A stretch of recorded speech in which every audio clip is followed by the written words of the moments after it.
Ya. Aku yang siap belajar di motif semuanya kita sama Pancasila dulu, boleh ya? Masih ada ya? Salam Pancasila, lima sila Pancasila, jaya sepanjang masa NKRI harap. Mulai pengajaran yang pada mainnya, Ahmad silakan memimpin doa terlebih dahulu. Bismillahirrahmanirrahim. Sebelum memulai pembelajaran, alangkah baiknya kita berdoa. Berdoa di dalam hati masing-masing mulai. Berdoa selesai. Terima kasih kepada Ahmad yang sudah memimpin doa. Selanjutnya Ibu akan membaca hadiah kalian. Di sini apakah yang tidak hadir? Siapa? Hadir semuanya? Berarti bagus ya, lebih pertahankan dan lebih ditingkatkan lagi. Baik, di materi sebelumnya kita sudah membahas tentang apa? Pentingnya menjaga keutuhan NKRI, khususnya di tengah keberagaman bangsa Indonesia yang berbeda-beda. Nah, untuk itu apakah di sini ada masih ingat kenapa penting menjaga keutuhan NKRI? Ya, silakan Ami. Agar kondisi bangsa Indonesia tetap utuh, tidak terpecah-pecah. Ada yang mau menambahkan? Silakan Raka. Agar bangsa Indonesia dapat hidup dengan aman, damai, dan sejahtera. Oke, betul saya jawaban Aruni dan jawaban Raka bahwa menjaga keutuhan NKRI, menjaga keutuhan artinya menjaga wilayah, menjaga kondisi, menjaga situasi Indonesia agar tetap utuh, bersatu dan tidak terpecah-pecah. Nah, itu penting ya, dengan keberagaman bangsa Indonesia yang terdiri dari apa saja? Ras, suku, budaya, bahasa yang dimana terdiri dari 38 provinsi dari Sabang sampai Merauke yang berbeda-beda. Jika perbedaan tersebut tidak disikapi secara bijaksana, tidak dijaga keutuhannya, maka hal itu akan timbul apa? Ancaman, ya. Dan apa lagi? Dan hambatan yang nantinya akan membahayakan keutuhan NKRI. Nah, hal itu memiliki keterkaitan ya dengan materi yang akan kita bahas pada hari ini tentang apa?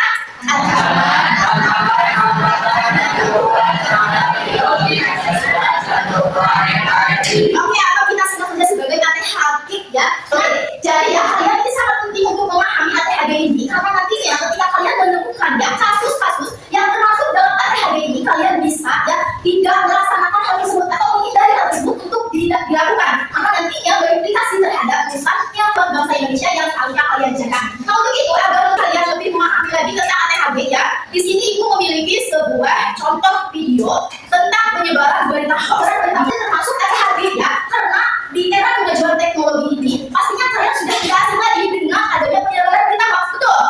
Jadi untuk itu silakan ya kalian simak videonya, kemudian nanti Ibu akan meminta reaksi kalian setelah menonton video tersebut itu bagaimana. Kemudian pesan moral apa itu yang dapat kalian ambil, paham ya? Oke.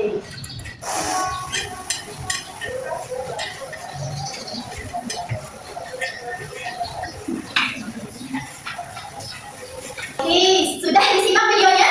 Sudah. Tentang apa video tersebut? Bagaimana perasaan kalian dalam nonton video tersebut? Kecewa, terus siapa lagi? Sedih. Kamu terus sedih. Kemudian apa lagi? Berarti beragam sekali ya reaksinya. Coba di sini ada yang mau menjelaskannya secara detail? Saya Silakan Rizky, bagaimana? merasa khawatir karena hoax ini bisa menyebabkan konflik dalam masyarakat. Kemudian berarti bagaimana Rizky mengenai hal tersebut?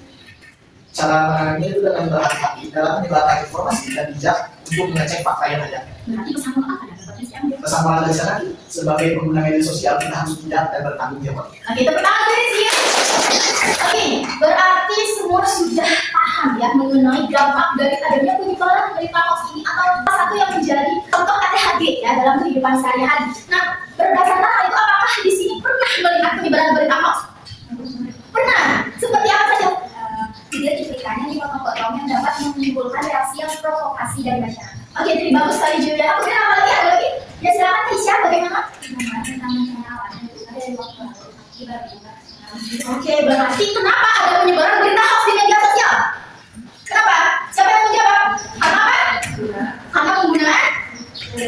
Karena penggunaan kalian, berarti itu sebagai warga digital yang tidak bijak dalam menggunakan media sosial. Hal itu berimplikasi terhadap adanya penyebaran berita hoax ya, yang mendapat nantinya mengganggu keutuhan NKRI. Kita akan menyampaikan tujuan pembelajaran. Pertama ya, diharapkan kalian mampu menjelaskan pengertian ATHG terhadap ideologi Pancasila dan keutuhan NKRI. Ini nanti berimplikasi agar kalian nantinya mampu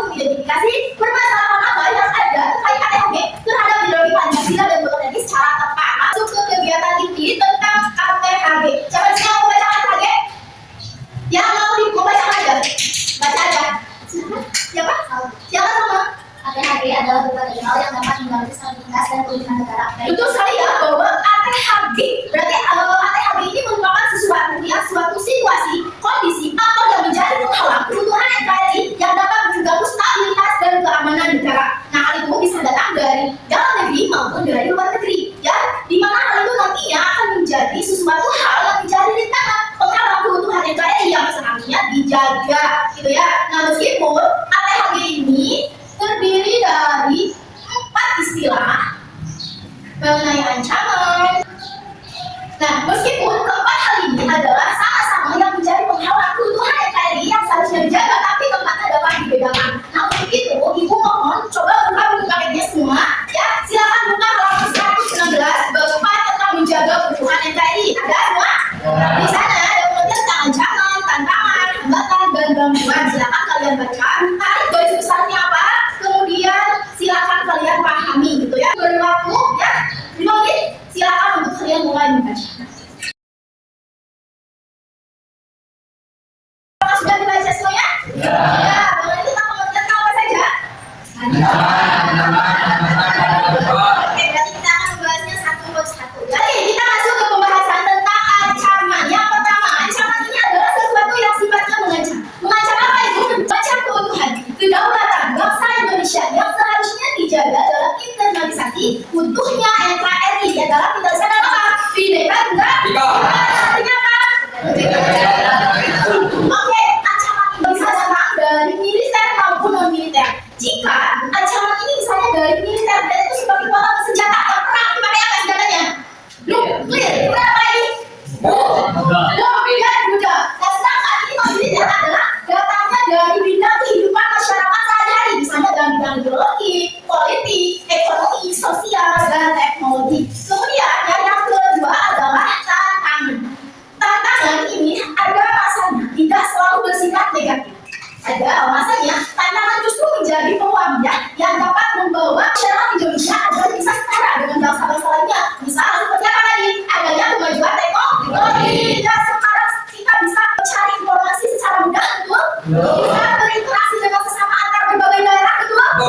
Tetapi ketika kalian tadi ada penyebaran berita hoax, berarti hal itu implikasi adanya teknologi itu justru menjadi tantangan. Hal itu akan berdampak dalam kehidupan masyarakat. Misalnya adanya penyebaran berita hoax, yang berita bohong yang nantinya menimbulkan provokasi, ujaran kebencian, ya, yang mengganggu persatuan dan kesatuan bangsa yang seharusnya dijaga, yang sesuai dengan nilai-nilai Pancasila. Nah, nilai-nilai Pancasila apa? Tentang persatuan. Sila ketiga, Pancasila bunyinya apa? Oke, betul sekali ya. Kemudian kita masuk ke hambatan. Nah, hambatan ini adalah sesuatu ya yang menghambat atau menghalangi tujuan dari cita-cita nasional bangsa Indonesia yang sesuai dengan apa? Pembukaan UUD 1945. Artinya berapa? Tentang tujuan bangsa Indonesia agar dapat hidup dengan aman, damai, dan sejahtera. Betul, tepuk tangan lagi. Jadi ya, ketika misalnya hal itu harus sesuai ya, tujuan itu dengan nilai-nilai Pancasila yang menjadi pedoman hidup bangsa. Dengan nilai-nilainya apa saja? Nilai pertama apa? Nilai betul. Nilai kedua, nilai benar. Nilai ketiga, nilai keempat, nilai apa? Nilai kelima, nilai apa? Oke, dan misalnya gini, jika di sini ada yang pernah tidak piket, ada. Siapa mau jujur? Ada yang pernah piket? Ketika mereka yang tidak melaksanakan piket misalnya, hal itu ya menjadi cerminan bahwa mereka tidak mengamalkan ya nilai-nilai Pancasila secara nyata. Misal dari nilai ketiga Pancasila tentang persatuan ini, ada bentuknya gotong royong ya, kemudian juga kerjasama. Nah, ketika mereka tidak melaksanakan piket, itu berimplikasi terhadap apa? Kelasnya menjadi kotor, banyak sampah. Nah, berarti hal itu mengganggu kenyamanan kalian, betul? Untuk itu apa yang harus kalian lakukan? Berarti mengamalkan nilai-nilai Pancasila tersebut dalam oke, berarti kita lanjut ya tentang gangguan. Gangguan itu adalah sesuatu yang dapat mengganggu atau mengacaukan ya, bangsa Indonesia yang seharusnya dijaga keutuhannya dalam sebagai simbolisasi persatuan dan kesatuan bangsa yang seharusnya dijaga. Nah, untuk itu seperti di buku coba lihat gangguan itu apa contohnya? Separatisme, terorisme,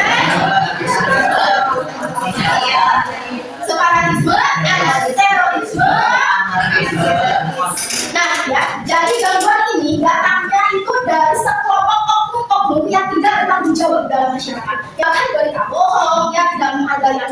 perubahan suhu, ras dan sebagainya. Hal itu nantinya berimplikasi ya terhadap stabilitas, keamanan dan ketertiban dalam kehidupan masyarakat. Setelah Ibu menjelaskan tadi, apakah ada yang mau bertanya? Ya silakan Ahmad. Maaf Bu, saya masih belum paham tentang perbedaan ancaman dan gangguan. Di sini tadi katanya Ahmad masih bingung nih perbedaan tentang ancaman dan juga gangguan. Apakah di sini ada yang bisa membantu Ahmad menjelaskan? Silakan. Oke, silakan Cantika. Kalau ancaman sesuatu yang membahayakan keutuhan negara. Kalau ada gangguan justru yang kacauannya. Oke, bagus sekali ya Cantika penjelasannya bahwa ancaman itu betul ya, ancaman dan gangguan ini meskipun keduanya itu sama-sama hal yang menjadi penghalang untuk NKRI, tapi dapat dibedakan. Ancaman ini adalah seperti tadi apa? Sesuatu ya? Bencana. Contohnya apa? Bencana. Oke, berarti kalian mampu ya memainkan contoh nyata bahwa ancaman itu berkaitan dengan faktor alam dan juga faktor manusia.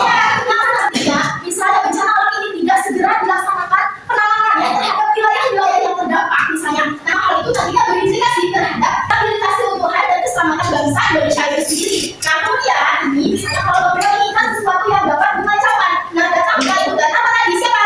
Oknum yang tidak bertanggung jawab dan yang tidak memiliki kesadaran dan kesadaran diri, kesadaran moral kebutuhan NKRI sebagai warga negara. Ya, Pak, sampai sini Ahmad bisa diterima? Bisa. Oke. Berarti ada yang mau ditanyakan lagi tidak? Cukup sampai sini? Cukup. Oke, nah siapa di sini yang bisa memberikan contoh bagaimana untuk kita sebagai warga negara dalam menghadapi HKD? Siapa? Silakan Dewi. Apa? Contohnya apa? Mengubah sikap, rasisme dan cinta tanah air, menghargai keberagaman dalam masyarakat, memperkuat persatuan dan kesatuan bangsa. Seperti yang sudah dilakukan Dewi apa? Menjaga kebutuhan NKRI. Upayanya seperti apa? Upaya nyata yang sudah dilakukan misalnya di lingkungan sekolah dalam menjaga NKRI bagaimana? Menjaga pertemanan, Betul, apa lagi?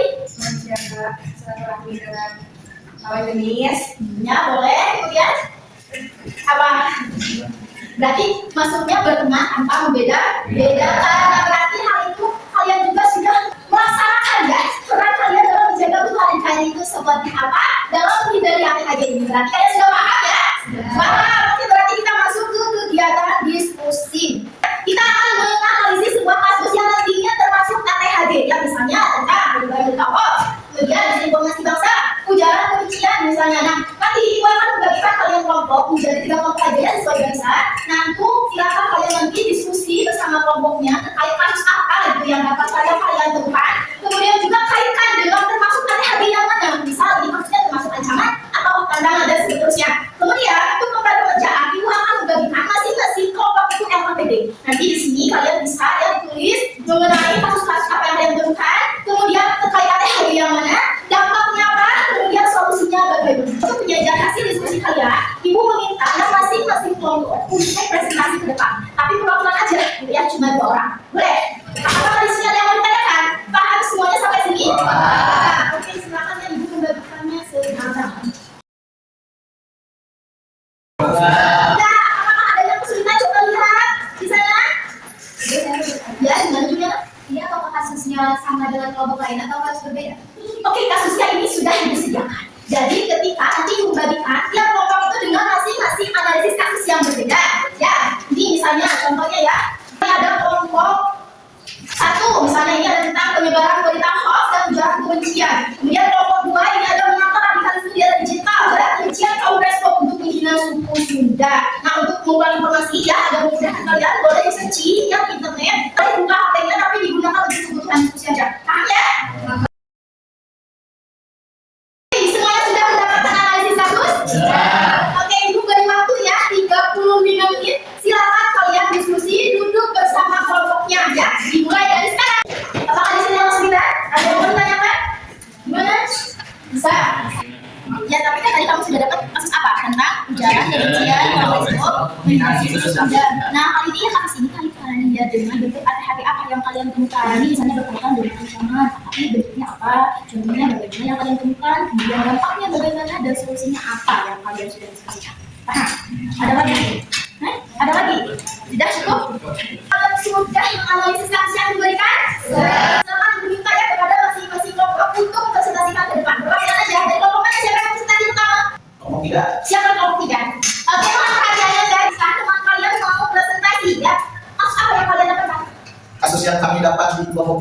ujaran kebencian terhadap suku Sunda oleh UNESCO. Oke, silakan Pak ya. Silakan. Kami dari kelompok 3, nama saya Muhammad Rizky dan teman saya Ahmad Fikri. kami mewakili kelompok kami untuk mempresentasikan hasil dari kerja dari kelompok 3, yaitu mengenai ujaran kebencian studi kasus ujaran kebencian terhadap suku Sunda oleh UNESCO. Kasus ini termasuk dalam kategori ujaran kebencian berbasis sara, yaitu suku, agama, ras, dan antar golongan yang berpotensi menimbulkan konflik sosial di masyarakat. Kasus ini dapat dikategorikan sebagai ancaman ujaran kebencian terhadap suku Sunda yang dapat memicu konflik persatuan bangsa. Dampaknya yaitu yang pertama menciptakan lingkungan sosial yang tidak harmonis, yang kedua mengurangi rasa persatuan dan kesatuan bangsa Indonesia, dan solusinya yaitu tidak menyebarkan konten di media sosial yang menghina suku tertentu. Baik, bagi teman-teman kita ada yang mau menanyakan? Siapa yang mau bertanya? Sudah jelaskan penjelasan dari kelompok 3? Tidak ada hal yang mau menambahkan?